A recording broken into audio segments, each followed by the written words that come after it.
العالمين. الحمد لله المتصرف بالكون وحده، والصلاة والسلام على من لا نبي بعده، لا نبي بعده ولا رسول بعده، وهو خاتم النبيين. أما بعد، فقد قال تبارك وتعالى في محكم تنزيله: أعوذ بالله من الشيطان الرجيم. بسم الله الرحمن الرحيم. من عمل صالحا فلنفسه ومن أساء فعليها ثم إلى ربكم ترجعون. صدق الله العظيم. وقال النبي صلى الله عليه وسلم: لا ورع كالكف، أو كما قال عليه الصلاة والسلام: إن الله وملائكته يصلون على النبي يا أيها الذين آمنوا صلوا عليه وسلموا تسليما. درود شريف شوق روي. اللهم صل على سيدنا ومولانا محمد وعلى آل سيدنا ومولانا محمد وبارك وسلم عليه. دي درنو علماء کرامو، درنو مشایخو، مفتیانو، حضراتو، طلباء کرامو، عامو، مسلمانانو او درنو مسؤولینو، دی ټولو په اجازه باندې دا چې لله الحمد تسلی بخش بیانات وشول. کله چې د جلسې صحن ته مونږ راتلو، مولوي صاحب محترم وی چې کستړیږي لږ څړ ته ولاړ شو. نو مو وی چې یاره په دې باندې به سړی ډېر حریص وي، په داسې مجالسو باندې به سړی ډېر حرص کي. لله الحمد په د عین موقع کې د مفتي صاحب د خولې او د شیخ صاحب محترم د خولې او د جناب علي صاحب محترم د خولې مې داسې شیان زده کړل چې ما په کتابو کې هم نه و زده کړي. نو معزز ورونو، زه د یو شاګرد په حیث باندې، شاګرد معزز ورونو د هغه د اولاد حیثیت لري، نو ځکه مې دا جرأت وکړو چې هغه د خپلو اساتذه کرامو او د مشایخ عظامو په مخ کې جرأت وکم، تر څو د مسلمانانو سره هغه یوه نیمه خبره چې هغه د الله جل جلاله په دربار کې که قبوله شي، نو د موږ دپاره کافي او بس. معزز ورونو، وعظ او نصیحت دا هغه جوهر دی چې هغې نه عالم مستغني نه دی، هغې نه خلیفه صاحب مستغني نه دی، هغې نه د قوم سپینګیری، وړوکی او ستر، ځوان، ښځه او نر، ټول معزز ورونو دې ته احتیاج لري. نو د دې په خاطر باندې معزز ورونو، حکیم الامت علامه اشرف علي تهانوي رحمه الله فرمایي: کله چې زه تقریر او وعظ کم، زه د یوې موضوع انتخاب کم، د دې په خاطر باندې نه کم چې زه خلکو ته عیبونه وښیم، د دې په خاطر باندې کم چې زه خپله د دغې عیبونه ډک یم، خپله ځان ته متوجه شم او عام مسلمانان ورونه هم دې ته متوجه کم. معزز ورونو، د جلسې وابستګي او تعلق د قرآن عظیم الشان سره دی. په لنډو لنډو الفاظو معزز ورونو خپل مقصد ترسم. د قرآن عظیم الشان سره د دغې جلسې تعلق او وابستګي ده. خو د قرآن عظیم الشان دوه قسمه احترام په مسلمانانو باندې، په امت ایجابي او په امت دعوت باندې معزز ورونو هغه فرض عین دی. بخت او خوشبختی د هغې خلکو دپاره د معزز ورونو چې د دغې احترام ته متوجه شول، الله جل جلاله رحمت کې زړونه داخل کړل. یو معزز ورونو د قرآن عظیم الشان احترام دغه دی چې سړی په هغه الماری کې د ګرد نه محفوظ وساتي،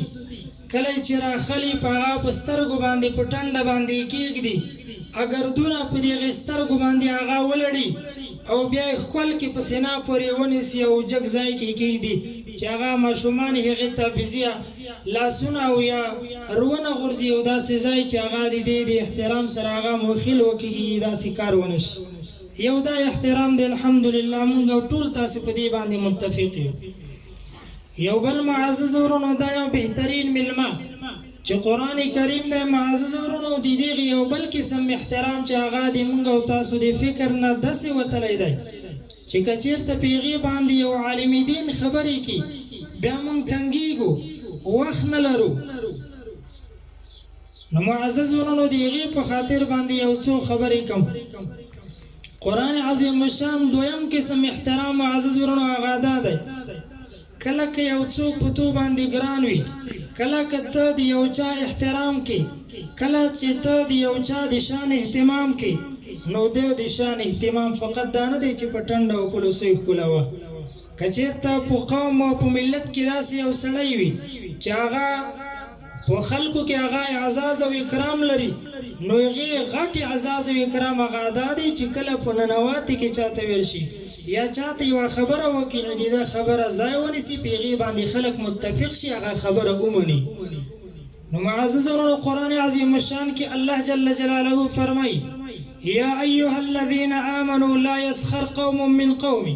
بل ذکر الله جل جلاله فرمایي ولا یغتب بعضکم بعضا، بل ذکر الله جل جلاله فرمایي لعنة الله على الكاذبین، بل ذکر الله جل جلاله فرمایي وبالوالدین احسانا، بل ذکر الله جل جلاله فرمایي ومن شر حاسد اذا حسد، بل ذکر الله جل جلاله فرمایي بئس الاسم الفسوق بعد الایمان. نو معزز ورونو دا ټول ګناهونه معزز ورونو مونږ ته په ګوته کړي دي. دا د قرآن عظیم الشان اعلان دی، دا د الله جل جلاله خبرې دي. خالق الازل داسې فرمایي قرآن عظیم الشان داسې اعلان کی اے مسلمانه غیبت مکه، اے مسلمانه درویغ مکه، په درویغانو باندې هغه د خدای لعنت دی. اے مسلمانه د مور او پلار نافرمانی مکه، دنیا او آخرت به دې تباه شي. اے مسلمانه په یو قوم پسې د بل قوم هغه مسخري نه کې په چا پورې ټوکې مکه چې د چا احساسات زخمی کې، په چا پورې خنداګانې مکه. اے مسلمانه د کفارو دوستی مکه، اے مسلمانه د الله جل جلاله دین ته په کمال معنا باندې تابع شو، ادخلوا فی السلم کافه. خو معزز ورونو دا غږونه نه اورېدی کېږي، دا غږونه نه اورېدی کېږي معزز ورونو. ولې نه اورېدی کېږي معزز ورونو؟ دا باطن شیشې مخیرنې دي. کله چې ته په آینه کې ځان کسې معزز ورونو، نو چې دا آینه خیرنه وي خچنه وي، نو د خپل دومره غټ تپی به په دغې مخ باندې در خاښ وي، هغه هم نشي کېدلی. ولې ځکه دغه شیشه او د وینا خیرنه ده. علامه شاه ولی الله المحدث دهلوي رحمه الله فرمایي دا زړه معزز ورونو داسې مثال لري لکه دا منځکه. فقهای کرام فرمایي علماء کرام نوستي چې دغې منځکې د صفایي دپاره دوه شیان دي. یو د منځکې د صفایي دپاره هغه دا دی چې یوه پلیتي په منځکه باندې هغه ولګېږي، یوه پلیتۍ باندې منځکه ککړه شي، نو یوه طریقه یې دا ده چې بار بار په دې باندې بارانونه وشي، هغه اثرات د پلیتۍ ختم کړي. دویم معزز ورونو شاه ولی الله صاحب فرمایي چې باران خو نه وشي، خو لیکن په دې پلیتۍ باندې یو مضبوط د لمر وړانګې ولګېږي، یو مضبوط لمر ته ضرورت دی چې هغه اثرات ختم کړي. نو په دې وجه به دغه معزز ورونو دغه د منځکې هغه صفایي وشي. دا زړه معزز ورونو داسې مثال لري لکه منځکه. یو د دغې صفایي دپاره هغه یو علاج دا دی معزز ورونو چې بار بار په دې باندې ذکر وشي، بار بار په دې باندې ذکر وشي. خو بعضې خلکو ته به دا خبره ذهن ته ورځي چې منې دا خو د خپلې ډلې دپاره داسې یي، د خپلې ډلې د پسه چې ذاکرین دي یا خلفا دي یا موریدین دي یا سالکین دي. خو معزز ورونو مو د خدای په ذات باندې قسم وي، هغه دین سماوي، هغه الفاظ، هغه احکام چې علماء کرام په دې نن عصر کې تاسو ته د شریعت په رڼا کې غږیږي، والله العظیم نه په دې دنیا سره ټیټې شوی نه په هغې دنیا باندې. که چېرته کوم عالم دین د ځان نه ای طرف ته د شریعت په رڼا کې یوه خبره دې ته وکړه، قیامت کې تاسو ته په نقصان تمامه شویه په دې دنیا کې، نو دې تاسې لاسونه وي دې مونږ به ګریوانونه یې معزز ورونو. خدا دې ځان دپاره نه یم، تاسې پوه شئ الله مو پوه شه. معزز ورونو دغه د زړه صفایي چرچې معزز ورونو دې دپاره ډېرې طریقې دي. بعضې علماء کرام خلکو ته قرآن کریم بهترین علم ده،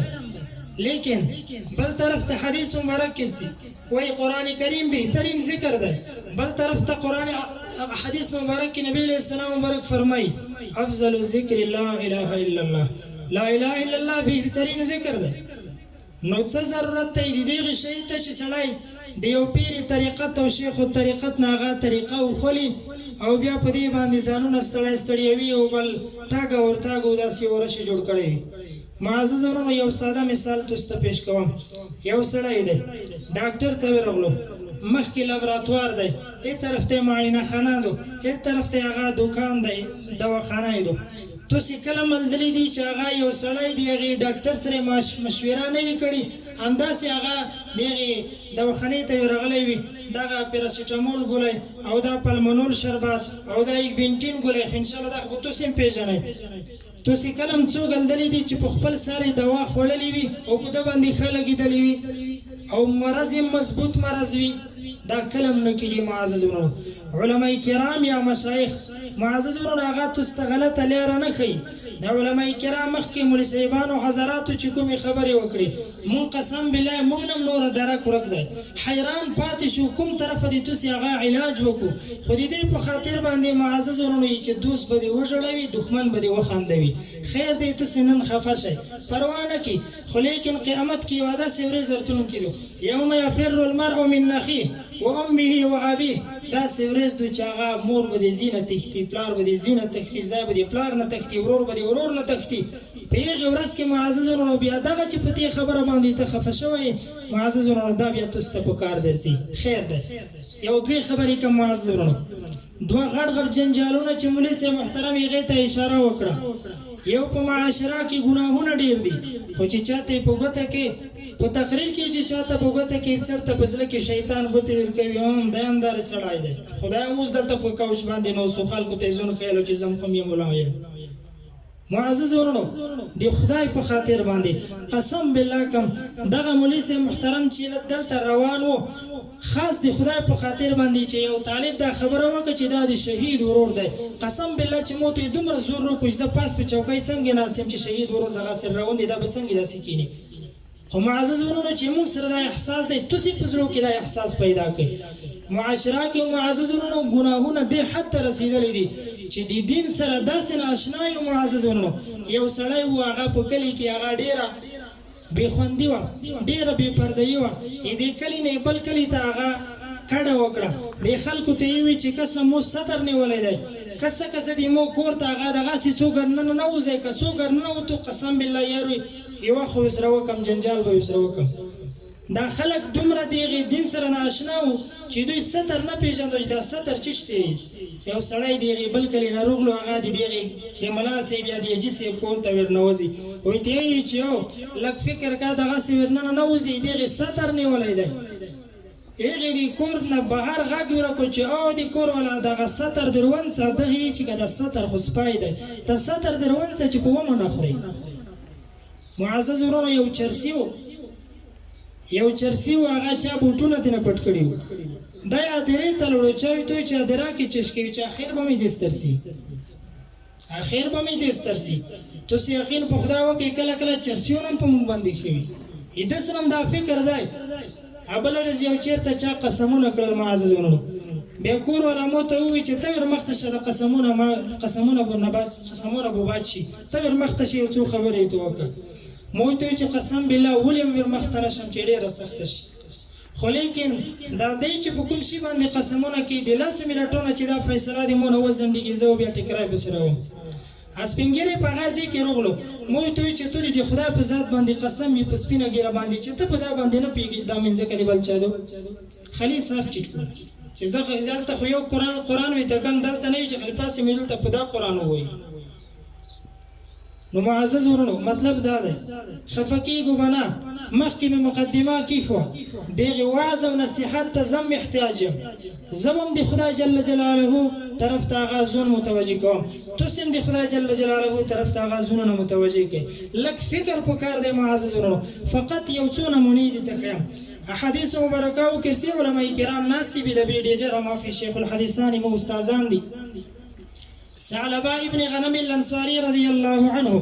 یو صحابي مبارک دی فقط دې په خاطر باندې یم چې صحابه کرام په ګناه باندې څومره خفه کېدل 10 مبشره په ګناه باندې څومره خفه کېدل او څومره معزز او مکرم خلق او عزت څومره دی الله جل جلاله نلري او څومره په جرأت سره په ځویغه مخ د منځکه باندې هغه ګرځو بریتونم تا او چې خو مسلمان یم نو معزز ورونو ثعلبه ابن غنم الانصاری رضی الله عنه دی عبد الرحمن ابن عوف رضی الله عنه ما بین کې نبی علیہ الصلوۃ والسلام مواخات قیم کړي ورور ولی څنګه په څنګه کورونو د مبارک فرمای یو کرتی حضرت عبد الرحمن صاحب هغه په سفر باندې لړو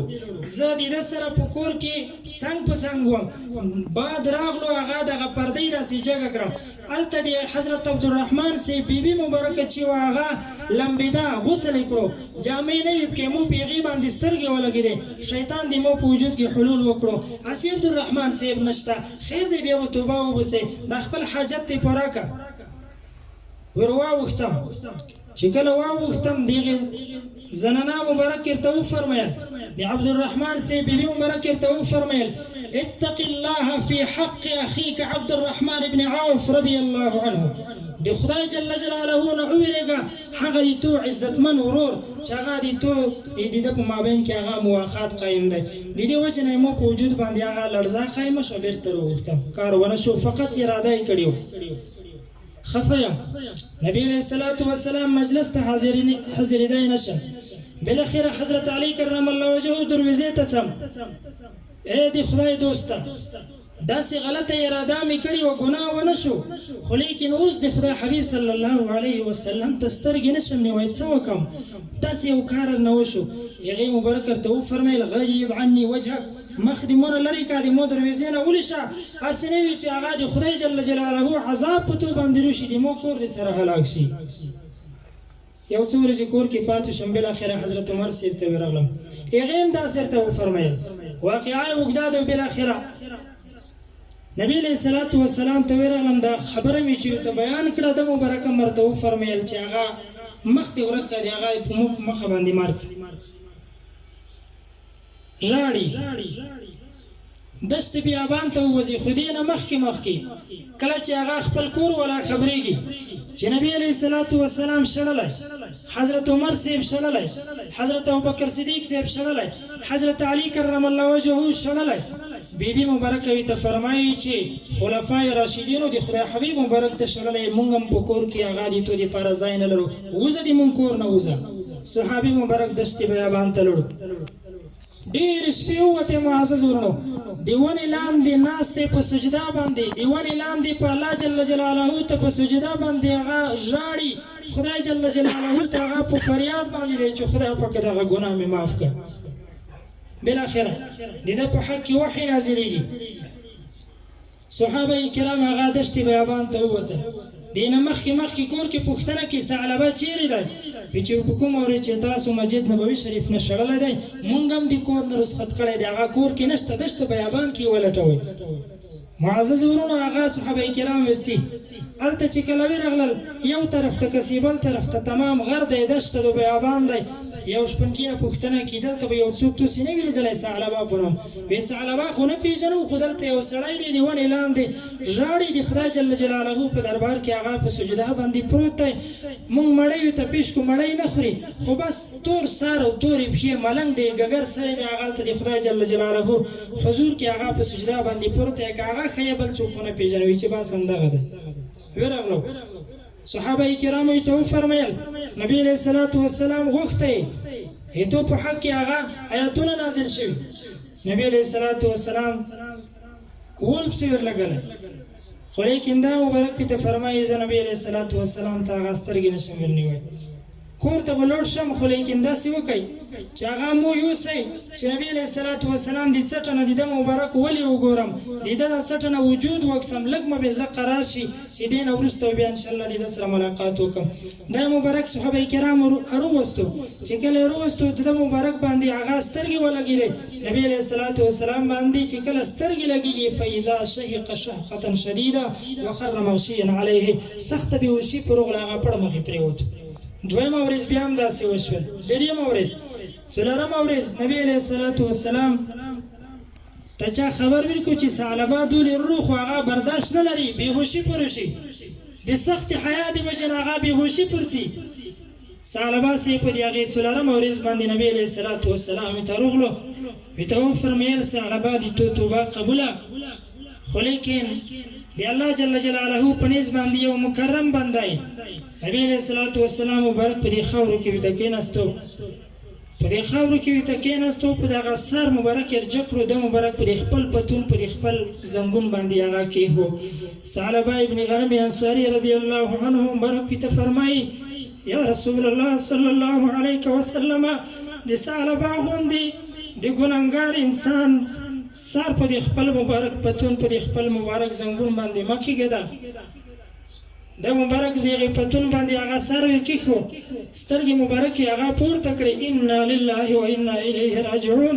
فاذا شهق شهقة شدیده د خولې نه یې واچغه ووته مبارک په هغه کې وفات شو صحابه کرام سره معزز ورونو داسې یو غم و چې د حیا د وجې نه د ده مبارک روح سي د حیا د وجې نه دشتې بیابان ته سي زه او تا خو معزز ورونو که عالم دین دا خبره وکړي یو زه دلدلی یم ته دې دا زوم در سیخ که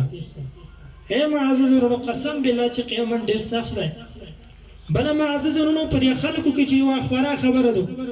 هر سړی معزز ورونو دا خبره کې خارج ته لوړ وای خری فقط یک یوه خبره ته کوم علما کرام نوستي بدبیل مافي د موږ د مذهب یوه معتمده فتوا ده فتح القدیر علامه ابن الهمام صاحب د فتح القدیر مبارک فرمایي د کفارو ملک ته سفر کړل که چېرته د یو چا عقیدې ته ضربه وه یا د چا اعمالو ته ضربه وه قطعا حرام دی معزز ورونه مسلمان به د کافرو ملک ته نه ځي أوحى الله عز وجل إلى نبي من الأنبياء لا تلبسوا ملابس أعدائي ولا تدخلوا مداخل أعدائي فتكونوا أعدائي كما هم أعدائي نبی علیہ السلام مبارک فرمائی یو نبی دی خدا حبیب صلی اللہ علیہ وسلم تا اللہ جل جلالہ وحی وکړه لا تدخلوا مداخل اعدائی هغه ځای کې چې د مو دښمن اوسېږي په هغې ځای کې تاسو مه اوسېږئ کوم لباس چې د مونږ دښمن وغوندي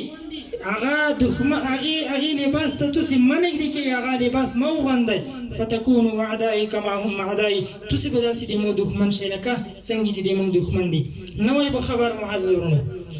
اسرائیلو چې په مستشفى الشفا باندې په فلسطین کې په عظیمه شفاخانه باندې چې 50,000 بستر مریضان وو په هغې باندې معزز ورونو چې بمبار کړو څو دولتونه وو د څو دولتو تیارې وې جرمني برطانیا فرانسه امریکا او اسرائیل په کومو سترګو به دغې امریکا ملک ته ورسي شرمېږي به نه او بې غیرته د الله جل جلاله په حضور کې په کومو سترګو باندې هغه درېږي بله ورځ یو اسرائیلی و دوی خبرې کړې دي تر مرګه مې ولاکه هېرې شي قسم بالله که تر مرګه مې هېرې شي دلته یو ځوان یو شعر ویلو دومره سخت خوند یې وکړه چې وروسته هغه شي زه به درته انعام ورکوم معزز ورونو دا غیرت دا الله جل جلاله په نیز باندې ډېر قدر لري ایتو په دې جنګړه لمنځه باندې خدای هېڅ نه کړي ایتو په دې جنګړه صدقه باندې چې دومره د ریاب سې ګنډه کړې وي او دومره د تکبر در کوي په دې باندې هېڅ نه کړي الله جل جلاله خو لږ هم غیرت خو په کار دی معزز ورونو دا دوی خبرې به مو تر مرګه پورې هېرې نه شي یو اسرائیلا دی د امریکا ټوپکې پاس نیولی دی او بیا په انګلیسۍ باندې یې دلته په مکتبیان وي که علمای کرام نه پوهېږي 1 shoot 2 kill په انګلیسۍ کې داسې یې یوه مرمۍ 2 قتلونه دی په هغې وخت کې وي چې یوه فلسطینۍ پیغله مسلمانه جنۍ هغه د په مرمۍ باندې وویشته هغه مبارکه په شهادت ورسوله هغه حامله وه په یوه کرتوس باندې 2 قتلونه وکړل یو ماشوم شهید شو او بله دغه زنانه په شهادت ورسېده دا به موږ هېرېږي دا بی غیرت مسلمان به هغه راوړي امریکا ته دغه اسرائیل د امریکا خصوصي ضمن دي که بل څوک دي د کلک معاونین دي که نه قسم بالله چې قبله په دغې سجدو باندې سروي کې د الله جل جلاله په نیز باندې دغه یو مسلمان دغه عربي لسان دغه د مونږ پیغلې قسم بالله چې په ویډیو کې د عربۍ خبرې وورم دومره بد تاثیر نیوکې چې په هغه شپه په مونږ باندې قسم دی چې زه د مړی په خوند پوهېږم ته څه احساس لرې 20 کاله دې په انقلاب کې تیر کړل تر اوسه پورې ته دا حقانیت هغه څرګند نه شو علما کرام هم بې غیرته دي خو تاسې هم نه شرمېږئ موږ هم نه شرمېږو خو الله جل جلاله دې په موږ باندې ورحمېږي نور خو معزز ورونو د دغې نه خدای ته وکسئ دا د کفارو زمن مو دلته ولدل چې دغه دغې د ټوپکي او مشر و رحمت شاه نومېدو که رحمت ولي نومېدو معزز ورونو امریکایانو چپه پچولې وه هغه صحنه دې موږ نه هېرېږي زه وړوکی وم معزز ورونو امریکایي دغې رحمت ولي د کډې ته غږ وکړو چې ای د پلونکی مېړه بهر ووځه د هغه د کاډې نوما چا ورته وکړه دا په انګلیسۍ په هغې د برطانیې په ګرامر کې کتلې وه که د موږ بېدینه ورته وکړه معزز ورونو لږ د خدای نه وویرېږئ معزز ورونو یو سپین ږیری یو معزز ورونو په سپینه ږیره که خفه کېږئ خدای مو زر چنده خفه کړه او که نه خفه کېږئ خو هغه دوستان مې دی خدای تعالی دې موږ ته هغې د خدای رضا دې پوره وګرځوي چې خدای ته متوجه کېږو بجلیګر مولوي صاحب او مسلې کړي وې مې بیا ویلي وو چې 80 کاله مې د خدای د دین په خاطر باندې وعظ او تبلیغ وکړو که د خدای دپاره مې کړي وي خدای جنت ته نه غواړم او که د خلکو دپاره مې کړي خدای دوزخ ته نه غواړم نو معزز ورونو چرچګېدم مو دا خبره وکړه په زړه کې چې خدای پاکه که د نفس تقاضا کې کېږي د یو بزرګ خبره په زړه شو هغې بزرګ به وایي چې خدای پاکه په دې خبرو کې مې که د تو رضا مطلب نه وي خدای ګونګ مې که خدای ګونګ مې که په دې ځای باندې چې قیامت کې د مو په مو باندې خو به وبال نه وي که نه معزز ورونو قیامت ډېر سخت دی دویمه خبره د اسرائیلو معزز ورونو ټول ځوانان دغه واتساپونه او دغه ویب او شبکة العالمیه دا ټول کسې معزز ورونو په یو کور باندې چپه اچولې د یوه پیغلې فلسطینۍ جنکۍ زنانه د مونږ بهترینه خور عربي لسانه خور د نبي علیه السلام مبارک المسی معزز ورونو هغې روخوستی دی قمیص یې روخوستی دی په دې درشۍ باندې پاس اغوستی دی ته هلته ورځې چې د غلامي دې ته کم چې د 2 روپۍ دې ته وګټي ای قسم بالله تاسې که چا د خارج ته هغه زړه ښه کړی وي د خدای دپاره دې ته یم د خدای په خاطر یې که چا خارج ته زړه ښه کړی وي د مو خبرې ما اورېدلې وي معزز ورونو او په زړه کې مو دا قصد کړی وي چې قسم بالله که د کفارو ملک ته زه لاړ شم که حوایج دې پوره نه شو زه به د خپل پلار ځای نه وم الله جل جلاله بیا داسې غیرتي ذات دی فقط د یوه خبره کم بېدبي ډېره معافي معزز ورونو یوه زنانه وه صحابیه وه ابو جهل لعین هغې په وینځه او مثال خادمه وه ابو جهل لعین په هغې وخت کې هغه د قوم او د قبیلې مشر بدماش ولوی نبی علیه الصلاة والسلام د دین نه ورته ووایي چې دا دین پرېږده وایي چې نه شم یې پرېښوی بیا ورته ووایي چې د دین پرېږده د نبي علیه السلام وایي چې نه شم یې پرېښوی بالاخره ماشومانو ته هغه ووایي چې لښتې پسې روخلئ دې مبارکې نه یې جامې وبسلې هغه په دغې کوڅو کې هغه یې روانه کړه وایي ته وایي چې په دغې چوکو په دې لښتو باندې وایي په تیږو باندې یې وله بالاخره یو څو ورځې وشوې بیا ورته وایي چې د نبي علیه الصلاة والسلام دین پرېږده وایي چې نه شم یې پرېښوی بالاخره اول ټیکولې دې نه خو یې طرف ته واقعه یې اوږده ده بالاخره دغې یو لرګی ته راخوستو دغې لعین په دې سر باندې ووله چې دغې ولو دې وجې نه هغه د سترګو نظر ختم شو چې کله ختم شو هغه یو طرف ته بل طرف ته څوک یې نشته معزز ورونو د خدای په دین باندې عاشقه ده د خدای حبیب مبارک د دین نه نه تېرېږي که چېرته د هغې دین نه تېره شوي وی بیا د اول یې بیا نه خوړل د خدای په دین باندې د سترګو نظر لړو خو لیکن بالاخره ابو جهل لعین ورته وایي چې د کوم خدای باندې چې تو ایمان راوړی هغه خدای دې اوس تو ته دغه نظر در واپس کړي دا سترګې دې در جوړې کړي دې مبارکه د نبي علیه الصلاة والسلام تربیت قبول کړی کوټې ته لاړه په چیغو چیغو یې وژړل چې یا الله د تو په دین باندې مې هغه د خپل وجود نه هغه دغه د پک دمنۍ لباس چې هغه وغورځېدو د توپ په دین باندې مې هغه ډېرې لښتې وخوړې د توپ په دین باندې مې هغه تیږې برداشت کړې خو خدای د تو دښمن یو پیغور وکړی دی دا پیغور نشم برداشت کوی یا الله که د تو دین په حقه وي خالق العزاله موته د دغې دښمن دغې جواب دپاره د خپل نظر واپس کړه لاسونه چې په مخ باندې هغه کې سترګې بینا شوې بهر ووته ویې ته چې څنګه یې ویې ته چې الله جل جلاله موته سترګې واپس کړي دي ویې چې دا څه یې دا څوک وتې دي ویې ته چې اثنین ویې چې دا څو دي ثلاثه ویې دا څو دي چې اربعه ویې ته چې انت عدو الله ولعنة الله علیه د خدای لعنت دی په تو باندې ته لوی د خدای دښمن دی الله جل جلاله بیا داسې غیرتي ذات دی معزز ورونو د خدای خاطر وکړئ دغه قبرونه معزز ورونو بله ورځ مې یو چېرته تقریر کړو نو معزز ورونو ټول ډاکټران او انجینران دا خلک ناست وو نو موږ ته وایي چې یاره په مسلو باندې قسم په خدای نوره مونږ هم ستړي شو ځکه خپل کتابونه به کسو که تاسو ته به تقریرونه کسو نوره قسم بالله چې مونږ ستړي شو د دې نه خو د خدای خاطر وکړئ بله ورځ یوه موضوع پېښه شوې وه دغې د سعودي عربستان او دغې د امارت اسلامي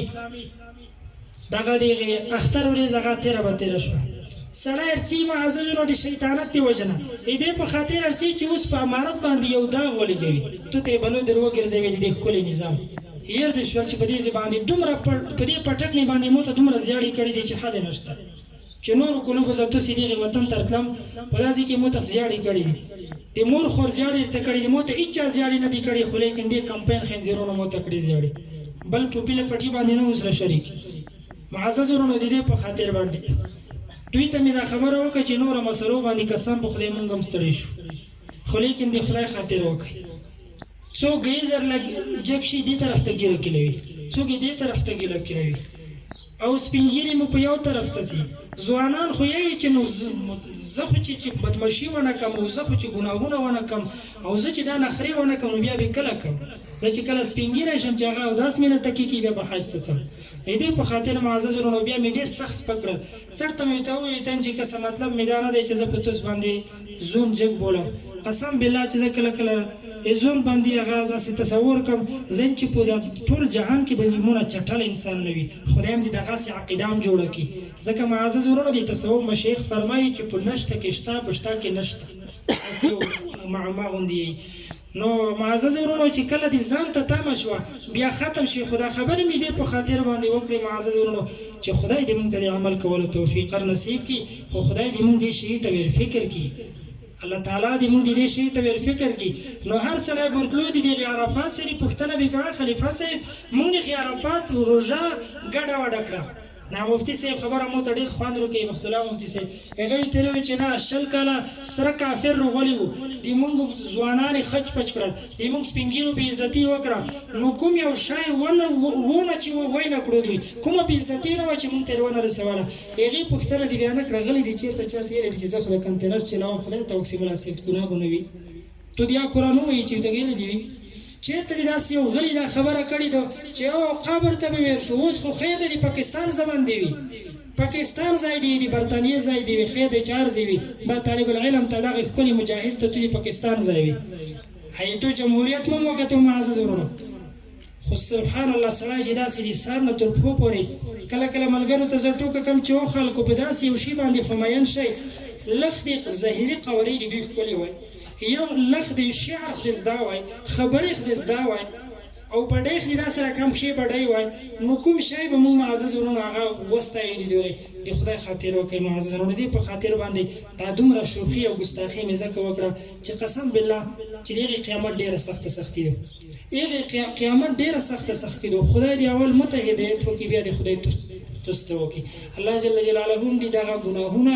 داسې موږ تاسو ته معرفي کړي چې ګناه یې وبولو په امارت کې به غږېږي دې ته زون په حقه برېښي اطاعت موضوع خو داسې رقم ته د هغې د پښو نه لوندې شوي دي چې دا یې زون په حقه بولي ته یقین په خدای وکړه یو د ډاکټر ځای وایي ورور یې و مو ته یې ویې چې مولانا عبدالغني برادر حفظه الله عنه قسم په خدای چې سړی نو ما وخلي سړي خوله په خواږه شي د مشرانو هغې په مخې دی مو ته یې وی چې او د تاسې مشران هم معلوم دي د تاسې مشران هم معلوم دي برادر صاحب مو داسې رقم ته دی لکه کوم چې ګسي فکر مې دی معذر دا د کفر خبرې دي که بل شي دي خو دې تو استخبارات معزز ورونو چې شی وکړل نو معزز ورونو دې طرف ته نه سم خبرې نه سختي ډېرې نو خدای تعالی دې مونږ ته ستا هدایت نکې وکړي الله دې مونږ پوي کی یمو یو ورور دې معزز ورونو مو ته بدوم سپینوي کور کې چې زه کوم چای خورم مور مشر دی معلم دی نو هغه مو ته بدون سپینوي نو مو وي ته وي ته چې مونږ الحمدلله دې جاسې چا تربیت کې وخت تیر کړی دی زه په دې نه خوشاله یم هغه مو زړه دی دو خپل دی وي ته خیم هغه په دې په باندې خپلوا په دې جنګړو په باندې خپلوا یو خبره کوم ظاهر علماء کرام وایي چې دا څه لیونه شوی دی معزز ورونو ته یقین په خدای وکي ورځ تلاوت میکړو رمضان شریفو تلاوت میکړو داسې خوان دې نه وکول لاندې دلې خزای سره په ځل کې خفاوي دا څنګه چې قران کریم کې نقصان وو مو کې نقصان وو ادي مې داسې نوستو نو هغه دا پخې خوګیدي وسلین مې بسرو خستل دا پخې مې په غوړې کړې بیا مې په دې جنګړو په باندې خپل کړ ډیر ته وی چې زمانہ ته پوکا خلدو قران شریف یا ما مې خلوا مو ته چې په دې خو کې چې کوم کمال کېده دې قسم بالله کبه بل شي کېږي خو دې خاطر وکړه دا سنوي چې مونږ ته خدای تعالی د قهر څخه ورکی تور سپای دی یا مې ده تور سپای دی خدای ته وکړي مونږ ته بخښش کړي یو ملګری کیسه چاته مې خبره وکړه وې دین چې د مور ته داسې چې تور سپای دی مزه خدای تعالی څه فرمایي واخفض لهما جناح الذل من الرحمه او دوی ته د عاجزۍ وزر ټیټوي وې دوی چې حیوان دی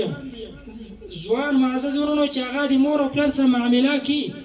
مجال شته چې د نوسوي او پیسې هم ګټي یا د سعودي نه روغلې وي یا بل یو خنزیر توپ کې وي بیا زړې مور په مخ کې خبرې وکړي اوهو ته چېرې غږېږې جنګړې ولې کېنه دا غیوا دلبرجانې په مخه کړي وي دا ګیتوره ګینګټه د هغې په خاطر باندې هغه زړه مور او څرې د مور نه پیدا وي که نه دغسې د واسکاټ هم اغوستی و دغسې د لونګۍ هم په سر وه دغسې د عطر هم لګولی و دغسې د شخ بریتونه هم ځکه د مور نه داسې وخت کې پیدا وي که نه وړوکی نه وي رمباړې دې نه والی د مور په غېږ کې د هغه امتیازې نه کړې نو معزز ورونو غصه به سرې نه درځي معزز ورونو زموږ کلي کې یو سړی و زموږ کور ته هغه مور راغله زړه مور یې وه هلته وایي چې وا خلیفه ګله وایي چې لږ نصیحت یې ته وکړه او بله ورځ یې توپنچر سروخ له قسم بالله په دې تنکي باندې توپنچر نه نیولي ورته وایي چې ادې چې خبر وکړي کنه چې په تو باندې مې مرمۍ وبسلې نه وي مسلمان دې حد ته رسېږي معزز ورونو دا د چا د تربیت زور دی د شل کلنۍ بې غیرته تربیت زور دی اوس الحمدلله معزز ورونو که څوک تربیت قبلوي د امر بالمعروف کمیټې شته علما کرام شته الحمدلله په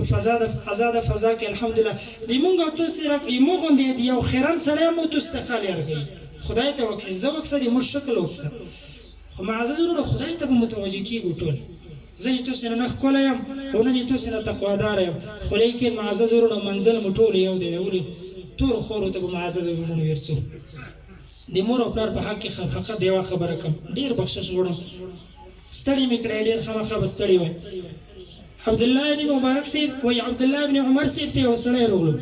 وایي ته وایي فرمیل چې مور مې دو په داسې حال کې دو معزز ورونو چې هغه په پښو شله دو او په سترګو باندې ړنده دو 2 کاله کېږي زه داسې احترام کوم چې هغه تشناب ته م خپله نشي تللی په غېږ کې یورم هلته تشناب کې کېږدم او چې کله دوی حاجت په راکړي بیا مو ته غږ وکړي پرده وکړي زه بیا په غېږ کې روښم بیا خپل ځای ته کېږم فهل ادیتو حقها حق مې ادا کړی دی حضرت عبدالله بن عمر صاحب ته فرمایي لا والله مو د خدای په ذات قسم یې کار کړی دی لا والله ویلې 2 کاله مې داسې خدمت کړی دی وی چې د تو خدمت او د دې خدمت څو فرقونه لري یو فرق دا دی معزز ورونو چې ته کله وړوکی وي معزز ورونو ته چې کله وړوکی وي د هغې مور به چې د تو خدمت کړو نو هر وخت دپاره به معزز ورونو تو ته به دا دعا کړه او په دې باندې به خوشحالته خدای پاکه کله به دوړې شي چې کله دې دوړې وشوې قدم دې وخوسته معزز ورونو بیا به خوانی دې نه ویشلو د زرنه به وي ترجمه وي چې هله زیدې قدم وخوسته دې خوانی په ویش کړي او ته پر وخت لپاره چې باتروم ته ورې او په زړه کې د شیطان دغه خدای پاکه د دې جنجونو په کله خلاصېږي داسې یو که نه چې سپین ږیری بوډا پلار وي خدای پاکه دې جنجونو په کله خلاصېږي داسې وي که نه او معزز ورونو دغه زنانه چې دو دغې د تو مور دغه ته چې کله ولې ایسې امتیازې او حاجت هغه په تشناب کې پوره کوي خو لیکن تو زه نه دی ورته کتلی په وړوکولي کې زه دې ورته کتلی دی دا خلک د شرم دی د مور په غېږ کې امتیازې نه کوم اوس خو ښې دي پټې ووتې مخکې خو غریبانو دا شیان هم نه وو نو معزز ورونو مطلب مې دا دی ځوانانو نه مې هیله دا غواړو مونږ او تاسو ټول داسې یو لکه یوه خلخونه چې کس خدای جل جلاله دې مونږ ته عفو وکړي خلق انعزال دې وکړي چې تاسو دې مو په خبرو باندې خفه شوي نه وئ او دې په خاطر باندې مو وکړي چې الحمدلله د زدرانو قوم ته جناب حضرت سي مبارک دعا کړې ده خدای تعالی دې مونږ ته خدمت نصیب کړي دې په کمال معنا خدمت وکړو دې یو خادم په حیث باندې یو تیزه خبرې وکړي الله جل جلاله دې مونږ ته عفو وکړي واخر دعوانا الحمدلله رب العالمین